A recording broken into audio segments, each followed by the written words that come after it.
तो कहानी के शुरू में हमें पहाड़ों के दरमियान बनी एक सुनसान सड़क दिखाई जाती है, जिस पर नेथन नाम का एक आदमी पड़ा था। उसके सामने एक क्रैश हुई कार भी पड़ी थी, जिसे देखकर उसे एहसास हुआ कि उसका एक्सीडेंट हुआ था। लेकिन हैरानी की बात ये थी कि चोट के नाम पर उसके जिस्म पर एक खराश भी नहीं थी। एकदम से उसके सामने एक डेनियल नाम का आदमी आया, जिसकी बाइक से टकरा कर ही उसका एक्सीडेंट हुआ था।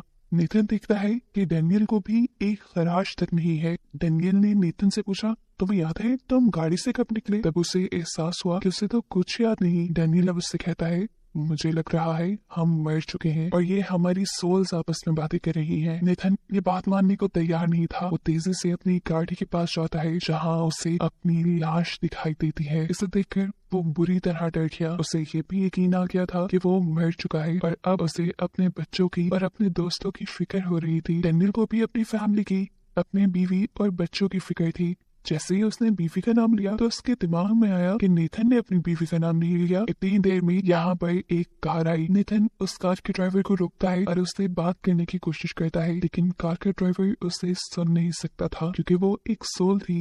वो ड्राइवर तो असल में सामने नेथन की क्रैश हुई गाड़ी को देखकर रुका था।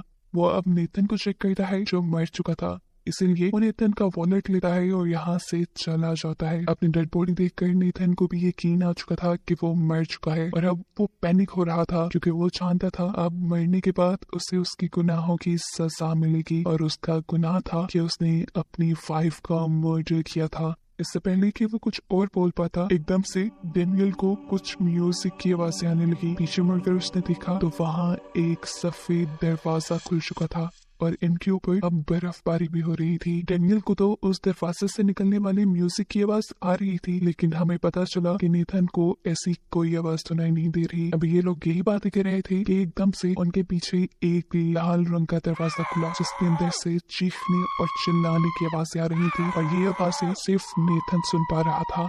अब इन दोनों ने सोचा कि ये सफेद दरवाजा जन्नत का हो सकता है, जबकि वो लाल वाला दरवाजा हेल का है। और क्योंकि हेल से निकले हुए दरवाजे की आवाज नेथन सुन पा रहा था, तो इसका मतलब नेथन हेल में जाने वाला था और उसे उसकी वाइफ के मर्डर की सजा मिलने वाली थी। जबकि डेनियल को सफेद दरवाजे में से आवाजें आ रही थी, इसीलिए डेनियल जाने वाला था हेवन में। पैनिक हो गई। नेथन डेनियल से कहता है, मैंने उसका मर्डर नहीं किया, मैंने तो उसकी मदद की थी। वो बीमार थी, अपनी बीमारी में तड़पती थी, मैंने तो बस उसकी तड़प खत्म की। डेनियल उसकी बातों पे ज्यादा ध्यान नहीं देता और खुद हेवन के दरवाजे की तरफ बढ़ जाता है। उसको हेवन के दरवाजे की तरफ बढ़ता देख नेथन उसे धक्का देकर दूर फेंक देता है और खुद उस दरवाजे के अंदर जाने की कोशिश करता है, लेकिन कोई फायदा नहीं, क्योंकि उस दरवाजे ने नेथन को एक्सेप्ट ही नहीं किया। ये देखकर डेनियल उससे कहता है, तुम्हें एक अच्छे इंसान की तरह बिहेव करना चाहिए, तभी तुम्हारे लिए कि हेवन का दरवाजा खुलेगा। उसकी बात मानते हुए नेथन कन्फेस करता है कि माफ करना, मैंने तुम्हारी बाइक को जानबूझकर नहीं धक्का दिया था। डेनियल अब उसके गले लगता है और बताता है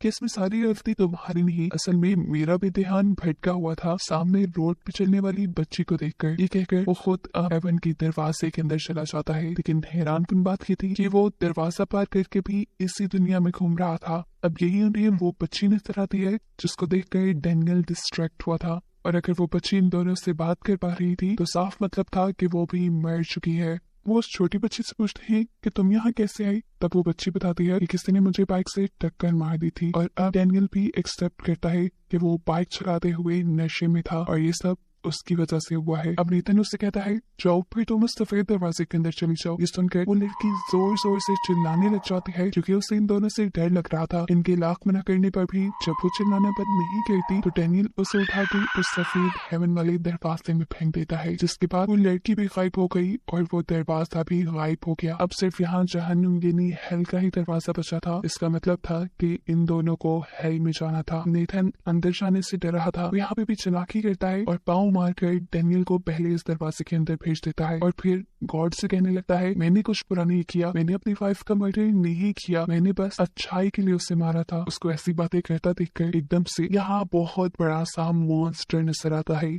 ये धुएं से बना हुआ मॉन्स्टर अब बस नेथन को खाने ही वाला था, लेकिन नेथन उससे डरकर खुद ब खुद उस जहन्नुम के दरवाजे के अंदर चला गया। हेल के अंदर बहुत सारी सोल्स ऐसे ही जमीन पर भटक रही थी। इन्हीं बहुत सारी सोल्स में उसे एक बच्चे की भी सोल नजर आई, जिसे देखकर वो हैरान हो गया। वो इस बच्ची की सोल को टच करता है तो उसे इस बच्ची की लाइफ दिखने लग जाती है। इस बच्ची को असल में दुनिया के अंदर कुछ खौफनाक चीजें नजर आती थी, जिससे वो हमेशा डरती थी। उसकी मॉम को लगता था कि वो बच्ची बीमार है, वो इसका इलाज करवाना चाहती थी, जबकि उसके डैड को लगता था कि वो बच्ची उनके लिए खतरा है, इसलिए वो दोनों हर वक्त लड़ते रहते थे। अभी भी उसके मॉम डैड बहस कर रहे थे। उनको इग्नोर करते हुए वो किचन में जाती है और ब्रेड पर जैम लगाना शुरू कर देती है, वो भी बहुत ही अजीब तरीके से। उसे चाकू चलाते हुए बहुत ही मजा आ रहा था। इस सब के बाद हम उस बच्ची को उसकी थेरेपिस्ट के पास देखते हैं। थेरेपिस्ट को उस बच्ची ने बताया कि मुझे अपनी बहन को तंग करना, उसे पेंसिल चुभाना बहुत अच्छा लगता है, साथ ही साथ चाकू से खेलना भी, और उसे अपने माँ बाप को तंग करना भी पसंद है। वो बताती है कि मैं अपने मॉम डैड को चोट पे पहुंचाना चाहती हूँ। अगले सीन में हम इस बच्ची को डाइनिंग टेबल पर बैठा दिखाया जाता है। वो जोर जोर से नाश्ते के लिए चिल्ला रही थी, लेकिन कोई भी उसकी आवाज सुनकर नहीं आया। फिर वो खुद उठकर चली गई और जब वो वापस आई तो उसके हाथ में सीरियल का एक बॉल था और साथ ही उसके कपड़ों पर खून के निशान भी लगे थे। कैमरा जब जमीन पे फोकस किया जाता है तो हमें देखने को मिला वहाँ जमीन पर इस बच्ची के पेरेंट्स की लाश थी। मतलब इस बच्ची ने अपने पेरेंट्स को मार डाला। पाँव मार गए। ये बच्ची चेक करती है कि क्या उसके माँ बाप सच में मर गए, और जब उसे ये यकीन आ जाता है तो वो अपनी मॉम की गाल पे गुड बाय किस करती है और फिर दोबारा से अपना जैम सैंडविच बनाकर अपनी बेसमेंट में चली जाती है, जहाँ उसका एक दोस्त रहा करता था। उसके दोस्त दिखने में काफी डरावना था। उसका नाम टॉनी था। ये कोई अजीब सी क्रिएचर थी। अब क्योंकि उसके माँ बाप मर गए थे तो वो बड़ी आसानी से टॉनी को ऊपर ला सकती थी। वो टॉनी को ऊपर ले आती है, जहाँ टॉनी आकर बहुत ज्यादा खुश होता है क्योंकि उसने सूरज और बाहर की दुनिया पहली मर्तबा देखी थी। वो खुद टॉनी को नहलाती है और अपने डैड के कपड़े देकर तैयार कर देती है। फिर ये दोनों नाश्ता करते हैं। उसके बाद टॉनी उसकी मदद करता है उसके पेरेंट्स की लाशें ठिकाने लगाने में, लेकिन अपने पेरेंट्स के जाने से पहले वो उनको कुछ दिखाना चाहती थी। वो यहाँ अपनी इमेजिनेशन में एक थिएटर शो क्रिएट कर लेती है। वो टोनी को सबके सामने लेकर आती है। उसने मुजरिमों जैसे कपड़े पहने हुए थे।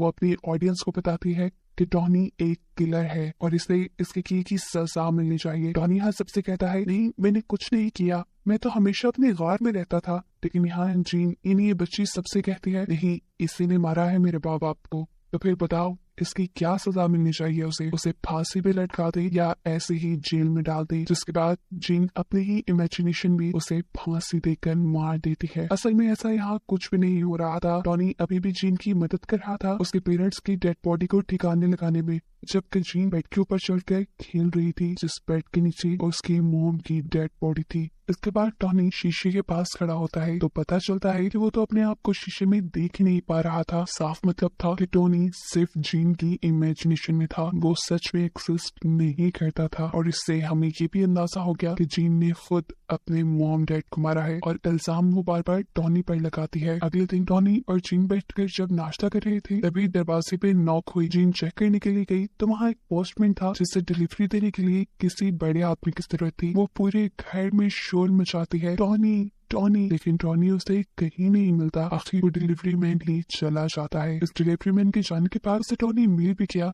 उसी कमरे में जिस कमरे में उसने अपने पेरेंट्स की डेड बॉडी को छुपाया था। वहां जाकर उसने देखा कि टॉनी उसके पेरेंट्स की डेड बॉडी खा रहा है।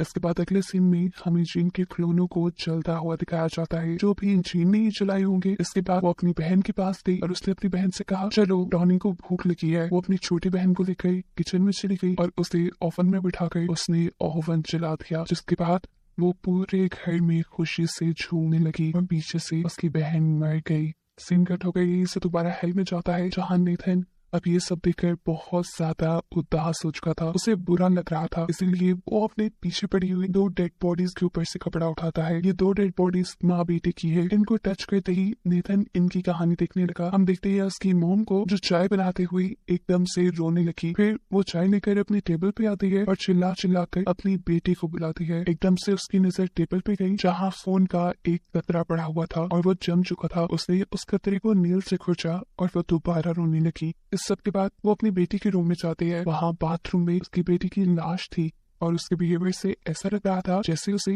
इस लाश के बारे में पता हो। वो उसे टब से बाहर निकालती है और फिर किसी डॉल की तरह घसीटते हुए वो उसे कपड़े पहना कर डाइनिंग टेबल पर ले आती है। उसके आगे नाश्ता रखती है और उससे कहती है, अच्छा सॉरी अब उठ भी जाओ, मुझे पता है कि स्कूल तुम्हें बिल्कुल पसंद नहीं, अब मैं तुम्हें स्कूल बिल्कुल नहीं भेजूंगी। अगर आज सब कुछ ठीक होता तो हम दोनों वेकेशन पे होते। सीन यही से कट होकर हमें एक दिन पीछे का सीन दिखाया जाता है, जहाँ ये लड़की वॉशरूम में नहा रही थी। उसके मॉम से आकर कहती है जल्दी तैयार हो जाओ, रोज रोज स्कूल के लिए लेट नहीं हो सकते। लड़की भी तैयार होकर डाइनिंग टेबल पर आ जाती है और मॉम से कहती है मॉम मुझे स्कूल नहीं जाना, मुझे वो स्कूल बिल्कुल पसंद नहीं, वहाँ पर सब मुझे बुली करते हैं। टेबल पर बैठे हुए उसके हाथ में एक चाकू था जो गलती से उसकी फिंगर पर लग गया और खून उसने टेबल पे लगा दिया। यही जमा हुआ खून तो पिछले सीन में उसकी मॉम ने टेबल से उतारा था। खैर यहाँ हमें दिखाया जाता है कि वो दोनों दोबारा बहस कर रही है। उसकी बेटी स्कूल नहीं जाना चाहती, जबकि वो अपनी बेटी से कहती है अरे कुछ नहीं होता, नया स्कूल है, दोस्त बनाने में वक्त लगता है। लेकिन उसकी बेटी स्कूल छोड़ना चाहती थी। सीन्स अब दोबारा प्रेजेंट में आए, जहाँ उसकी मॉम ने उसे व्हील चेयर पर बिठाया